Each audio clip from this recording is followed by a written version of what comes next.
the beginning, but you can start where you are and can change the ending. Today, I am going to talk about relation between good manager and sports. By sports, my reference is not on creating champion, but as a mean to developing sporting attitude, spirit, positive attitude towards life and struggle, shaping one's personality and character. We all remember April 2nd, 2011 here in Mumbai, where we won Cricket World Cup. On my way back home from Wankhede Stadium, there were wild celebrations all over Mumbai, across the streets, all the way up to Navi Mumbai. And I am sure the celebrations were equally ecstatic across the country. Well, that is the effect of sports. Healthy mind in a healthy body and healthy body in a healthy mind. Both these statements are 100% true.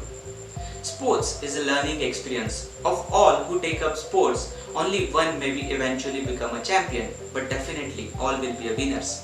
Sports have helped me, and the principle of sports continue to help me throughout the difficult times. I had great takeaway from sports. Team spirit, fair play. Though winning is important, losing is not disgrace. Great leveler. Sports is a great leveler. You lose one day only to bounce back to the next. Focus. Past is irrelevant and future, who knows? It is often said a game is won or lost in the locker room before the start of the match. Respect for the opponent is necessary, but do not let this overwhelm you. Remember, on the given day, anything and everything is possible. Killer instinct.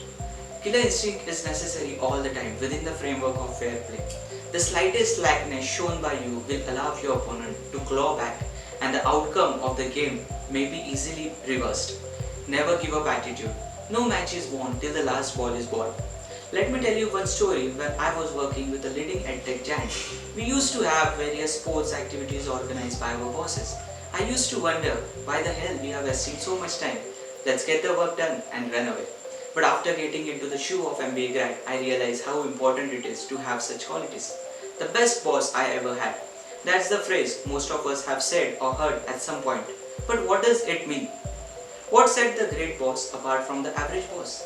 Little has been said about what happened in the thousands of daily interaction and decisions that allows the manager to get best out of their people and win their devotion. What do great manager actually do? Average manager play checker, while the great manager play chess. Great managers know value and unique abilities and even the eccentricities of the employee, and they learn how best to integrate them into coordinate the plan of attack. For my peers who have just enrolled in the institute, I would request them to start behaving as a smart manager. Consider yourself someone who is going to lead a company soon.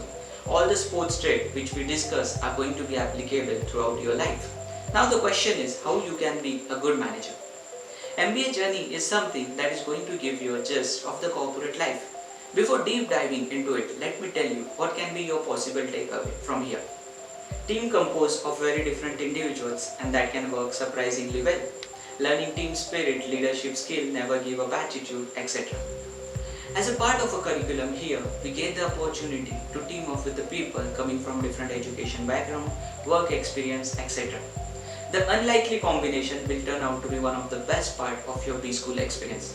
It's a team that might have never come together otherwise, but it proved to be the effective one.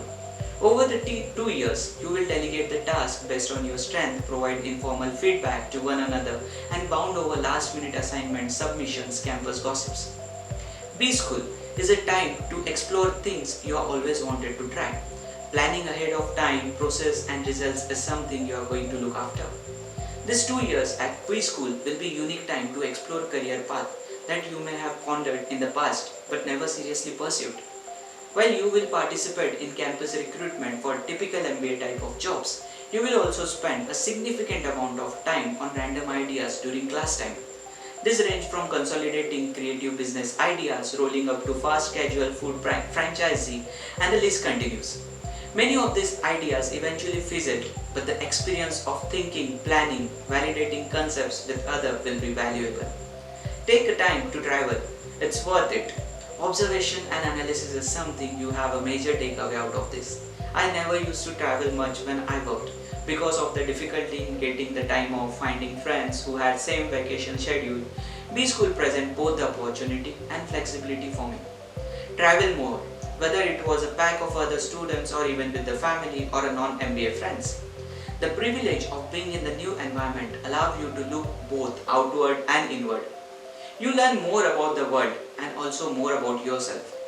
Equally as important, these trips will give you a chance to build new connections. Efforts will take you 80% there. It's obvious by now that in B school you will meet people coming from wide range of experience. My observation is that with the expectation of select few, most of us are actually on the fair even playing ground when it comes to the raw intelligence. The difference is how you apply yourself and how you choose to spend your time.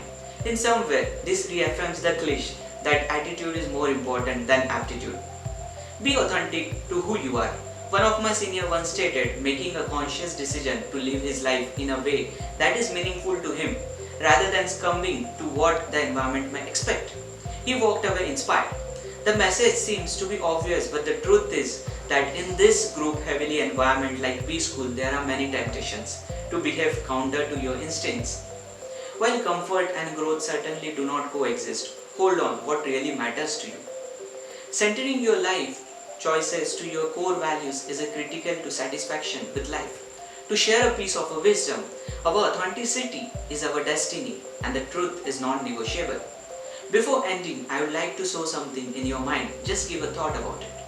Your comfort zone is a place where you keep yourself in a self-illusion and nothing can grow. But potentiality can grow only when you think and grow out of that zone. With this, I conclude. Thanks to our beloved Vaani team and Mukesh sir. Have a great day.